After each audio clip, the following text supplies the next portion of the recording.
Welcome to వి5 news. ఈరోజు మనం జీడిమెట్లలోని చింతల్లో ఉన్నామండి. సో ఇక్కడ పద్మా గౌడ్ గారు నామినేషన్ వేయడానికి వెళ్తున్నారు. మళ్ళీ టీఆర్ఎస్ నుంచి ఆవిడకే పార్టీ టికెట్ వచ్చింది. సో వారి కుటుంబ సభ్యులు ఆనందం ఏంటో తెలుసుకుందాం. సో పదండి వెళ్దాం.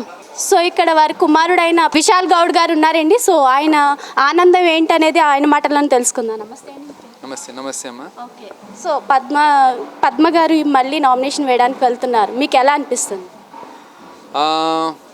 మా ముఖ్యంగా మన సీఎం గారు అలాగే కేటీఆర్ గారు వారు చేపట్టిన సంక్షేమ పథకాలే మమ్మల్ని ముందుకు తీసుకొని వచ్చి ప్రతి బస్తీలో ప్రతి వాడలో పనిచేసే విధంగా మాకు వారి చేయూతనిచ్చి ఎంతో సాయం చేశారు. మీది మేము కానీ మా బస్తీ వాసులం కానీ ఎవరం కూడా మరోరానిది. ఎందుకంటే గతంలో చూసినట్టయితే తెలంగాణ ప్రభుత్వం రాకముందుకు మన ఇది హైదరాబాద్కి దగ్గర అంటే శివార్లు అని చెప్పి మనం మాట్లాడుకుంటాం. 15 కిలోమీటర్ల దూరంలోనే ఉంటాయి. కానీ ఇక్కడ రోడ్లు వేయలేదు, డ్రైనేజ్ వ్యవస్థ సరిగా లేకుండే, ఏది కూడా బాగాలేకుండే. దాన్ని మేము ప్రభుత్వం వచ్చాక ఎప్పుడైతే జిహెచ్ఎంసీలో మేము పార్టిసిపేట్ చేసి మేము గెలిచాక మాకు ప్రభుత్వం ఇచ్చిన చేయూతని మేము ప్రతి బస్తీకి తీసుకొని వెళ్ళి మేము చాలా వరకు ఇంచుమించు అంటే మనం 100కి 100 రూపాయలు చేసినామని చెప్పి చెప్పడం అది పద్ధతి కాదు. కాకపోతే మేము మాతో చేతనైనంత వరకు 60 నుంచి 70% ప్రతి బస్తీలో మావి 103 కాలనీస్ అమ్మ. ఇక్కడ మేము ప్రతి బస్తీలో మేము 60 నుంచి 70% మేము పనులు పూర్తి చేసుకున్నాం.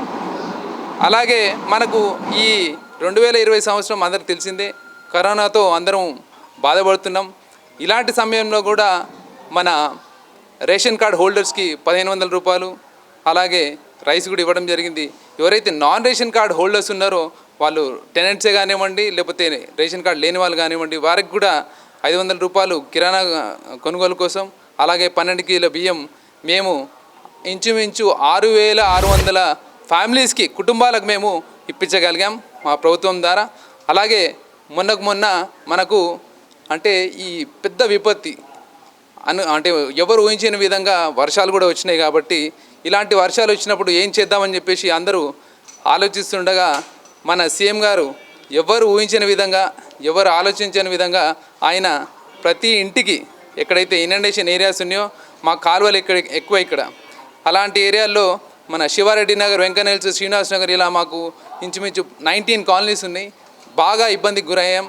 అలాంటి టైంలో ఆయన వచ్చి ప్రతి ఇంటికి 10,000 రూపాయలు ప్రకటించి ఈ చేయూతను ఇవ్వడం అనేది అభినందనీయం. ఎందుకంటే మేము మా చిన్ననాటి నుంచి మా పెద్దలు కానివ్వండి మా చిన్నారులు కానివ్వండి ఆ పొద్దు నుంచి ఇప్పటి వరకు కూడా మేము ఏ ప్రభుత్వం కూడా ఇంటికి వచ్చి డబ్బులు ఇవ్వడం అనేది ఈ చేయూతను ఇవ్వడం అనేది జరగలేదు. కాబట్టి ఇది నిజంగా ప్రతి ఒక్కరు కూడా స్వాగతిస్తున్నారు, అందరూ అభినందిస్తున్నారు.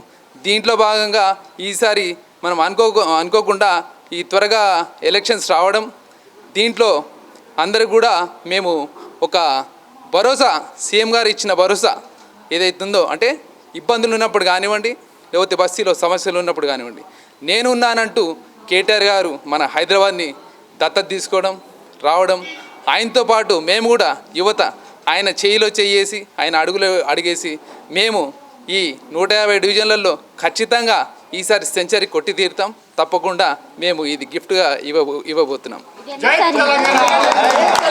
ఇది ఎన్నోసారి అండి నామినేషన్ వేయడం? ఇది ఎన్నోసారి నామినేషన్? ఇది ఎన్నోసారి నామినేషన్? ఇది రెండోసారి అమ్మా. సో ఇప్పుడు మళ్ళీ ప్రజలు మీకే పట్టం కడతారు అన్న నమ్మకం మీకుందా? ప్రజలు మాకే పట్టం కడతారని చెప్పి నేను చెప్పే కన్నా మీకు కంటికి కనిపించేలా మీరు వాడవాడ తిరుగుతున్నప్పుడు నేను జీడిమెట్ల డివిజన్ గురించి మాట్లాడట్లేదు. ఇక్కడ 150 డివిజన్లో మీరు తిరిగినట్టయితే మనం ప్రభుత్వం చేపట్టిన సంక్షేమ పథకాలు అలాగే ఇబ్బందులు ఉన్నప్పుడు నేనున్నానంటూ ఈ చేయూతను ఏదైతే ఇచ్చిందో ఇదే మనని ముందుకు తీసుకొని వెళ్ళి ప్రతి ఒక్క కార్పొరేటర్ని గెలిపిస్తా అని చెప్పేసి మేము భావిస్తున్నాం అమ్మా. All the best.